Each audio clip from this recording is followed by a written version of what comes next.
ఆంధ్రప్రదేశ్ రాజధాని అమరావతి నిర్మాణ పనులను గడువులోగా పూర్తి చేసేందుకు రాష్ట్ర ప్రభుత్వం ముమ్మర ప్రయత్నాలు చేస్తుంది.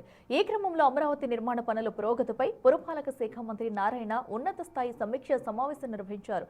ఈ సమావేశంలో ఏజీఐసీఎల్ ఎండీ శ్రీనివాస్తో పాటు పలువురు ఇంజనీర్లు, కాంట్రాక్టు సంస్థల ప్రతినిధులు పాల్గొన్నారు.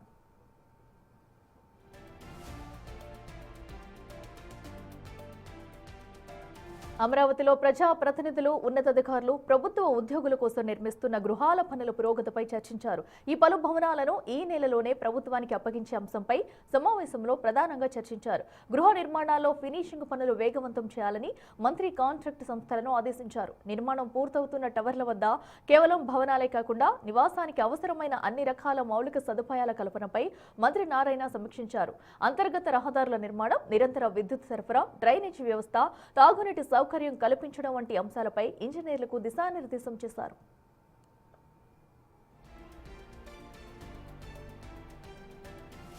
రాజధాని నిర్మాణంలో ఎక్కడా జాప్యం జరగకూడదని, నాణ్యతతో కూడిన పనులను సకాలంలో పూర్తి చేయాలని మంత్రి స్పష్టం చేశారు. ఈ నెలలో అప్పగించాల్సిన భవనాలకు సంబంధించి పెండింగ్లో ఉన్న చిన్నపాటి పనులను కూడా యుద్ధ ప్రాతిపదికన పూర్తి చేయాలని అధికారులను ఆదేశించారు.